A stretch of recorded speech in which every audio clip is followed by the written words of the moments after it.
Joining me now is Wisconsin Senator Ron Johnson. Senator, I don't think we've talked since the BB bill passed. You always wanted several bills. We talked about it. We debated it on various times. But now that we have one big, beautiful bill into law, what comes next? Are we going to have another bill? Are you going to put forward another bill or do it all through rescissions or what? Good morning, David. Well, first of all, I always was supportive of the major elements of the bill. We had to extend current tax law to take off, an automatic tax increase off the table, avoid default in our debt. The Democrats left us such enormous messes. The open border, we needed funding for that. The raging wars, we needed funding for defense. So again, I was supportive of the main elements. I was just trying to make the bill better. Your earlier guest was talking about the energy tax credits. We were subsidizing to the tune of about $1 trillion. We cut it out to about $500 billion. Energy sources that made our grid less reliable. I mean, think about it. We're going to spend $500 billion on these renewable energy sources that make our grid less reliable. So it's a good thing we got rid of that as well. So again, in total, absolutely had to pass the one big beautiful bill. I think it's going to do great things for our economy. Now we need to get focused on spending. That was my biggest complaint. I was trying to do everything I could to do more to reduce spending levels to a reasonable pre-pandemic level. But in my discussions with the president, his economic advisors, the majority leader here in the Senate, and the Speaker of the House, I think I've got their commitment to, again, over time, can't do it in one bill. It's going to take a number of bites of the apple here, but return to a reasonable pre-pandemic level spending, and I got their commitment to a process to achieve and maintain it. But and talk I'll be highly about involved that in that process, Senator. Specifically, what are we talking about? A new reconciliation package, or is this going to be done through rescissions? Well, all of the above. We're going to have to figure out how to codify what this budget review panel is going to uncover.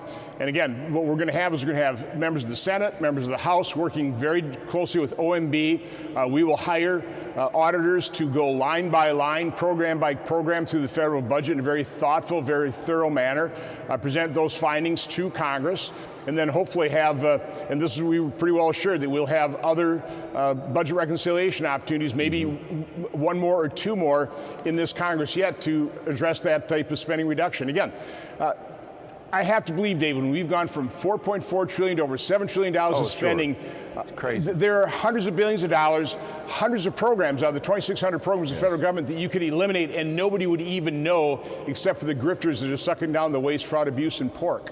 Yeah. Now, meanwhile, the Democrats, this has to be quick, but the Democrats have introduced a bill to ban ICE agents from wearing masks. Listen to what Donald Trump had to say about that. Roll tape. Well, they wouldn't be saying that if they didn't hate our country, and they obviously do.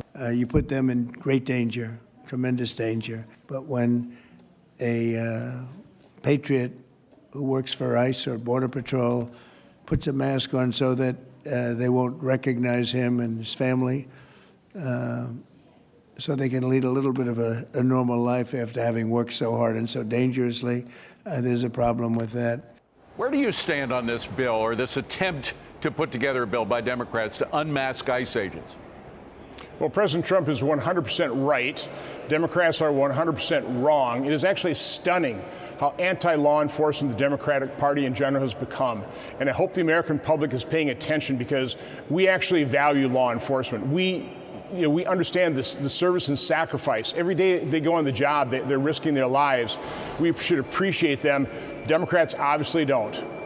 Well, certainly 100%. They need to be appreciated, and they don't need to be doxxed by radicals who have plans to kill them. I mean, that's just absurd that they're planning to do this. Senator Ron Johnson, enjoy that beautiful weather in Wisconsin. We hope you can get there soon from inside the Beltway.